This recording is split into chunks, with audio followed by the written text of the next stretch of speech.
নমস্কার, কেমন আছেন সবাই? আজকে আবার একটা নতুন ভিডিও নিয়ে চলে এসেছি। আর প্রথমেই দেখাচ্ছি আমার পুচকেকে যে খুব মন দিয়ে আঁকাবুকি করছে। কি আঁকাবুকি করছে? হ্যাঁ, প্রদীপ কালার করছে। আর তার সাথে সব্বাইকে জানাই কালী পুজোর অসংখ্য শুভেচ্ছা, ভালোবাসা, বড়দের প্রণাম। আর আমি এটা প্রিপারেশন করে নিচ্ছিলাম 14 প্রদীপের। 14 প্রদীপ, যেটা আমাদের বাঙালিদের মধ্যে একটা বিশাল রিচুয়াল রয়েছে, যে ঠিক কালী পুজোর আগের দিন আমরা 14 প্রদীপ জ্বালাই আমাদের পূর্বপুরুষের নামে, এবং 14 শাক খাই বাড়িতে 14 ফোঁটা দিয়ে। এটা আমাদের রিচুয়াল। আমরা সবাই বাঙালিরা বিশেষ করে এটা খুব ভালো করে জানি। তো এবারে চেষ্টা করেছিলাম যে নর্মাল মাটির প্রদীপ না দিয়ে ওটাকে একটু কালার করে একটু স্পেশাল করার চেষ্টা করেছিলাম।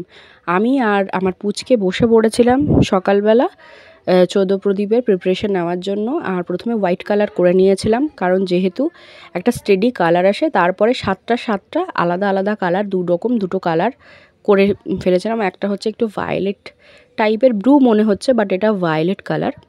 আর আরেকটা হচ্ছে একটা মিষ্টি পাউডার ব্লু। দেখো আমার পুচকে, আর সব থেকে অবাক হয়েছিলাম, ও খুব ইন্টারেস্টেড হয়ে কাজটা করছিল, খুব এক্সাইটমেন্ট নিয়ে কাজ করছিল। আর বেশিরভাগ কালারটা কিন্তু ওই করেছিল।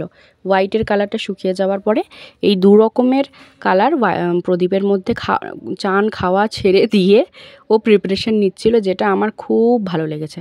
তারপরে দেখে নাও প্রদীপটা কীরকম দেখতে লাগছে। এটা হচ্ছে পাউডার ব্লু কালারটা, আর এটা হচ্ছে ব্লু কালার। দেখো দুটো কি সুন্দর লাগছে, ফুটছে মেবি, তোমরা জানিও কমেন্টে। আমিও অবশ্যই নিচ্ছিলাম ওর সাথে প্রিপারেশন। ওর যেখানে বাচ্চা তো কিছুটা খামতি তো রয়ে যায়, সেগুলো পূরণ করার চেষ্টা করছিলাম। আমি খুব প্রো আর্টিস্ট নই, বাট চেষ্টা করি নিজের মতো করে ভালোবেসে কাজ করার। সবাই নিজেদের বাড়ির কাজ একটু মন দিয়েই করে, বা আমিও সেই চেষ্টাই করেছি।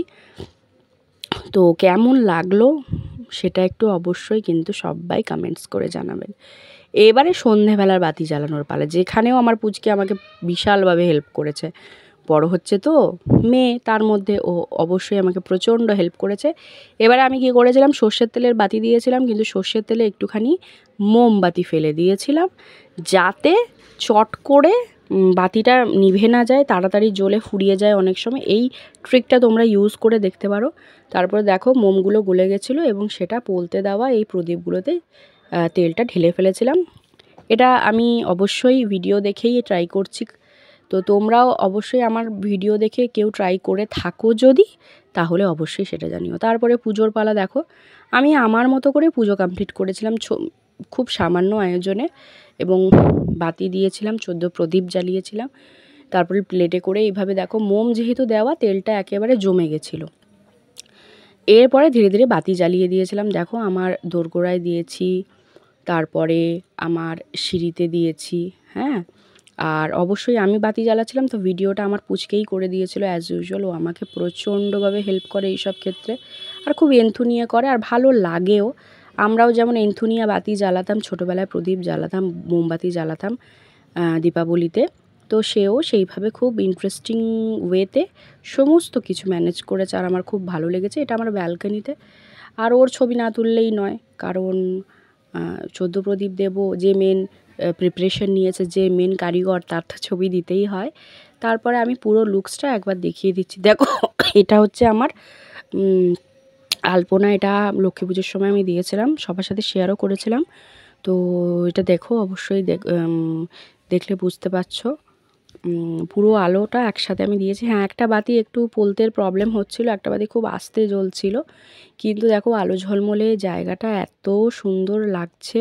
সবাই নিজেদের বাড়িতে নিশ্চয়ই আলো প্রদীপ দিয়ে আরও সুন্দর করে ডেকোরেশন করে সাজিয়েছো, সেটা কিন্তু আমাকে শেয়ার করো। পারলে যদি কোনো অ্যাডভাইস দেওয়ার থাকে দিতে পারো। অথচ আমার এই সামান্য আয়োজন কেমন লাগলো সেটাও অবশ্যই কিন্তু জানিও। আর এটা হচ্ছে বাইরের থেকে আমি এই ছবিটা তোলার চেষ্টা করেছি, যে বাইরের থেকে আলো ঝলমল আমার বাড়িটা কেমন দেখতে লাগছে। আমি প্রচুর আলো দিইনি, এই ছোট্ট আলোটাই দিয়েছি। তো তোমাদের কেমন লাগলো আমার আজকের ভিডিও 14 প্রদীপের জন্য? ভালো থেকো, দেখা হবে পরের ভিডিওতে।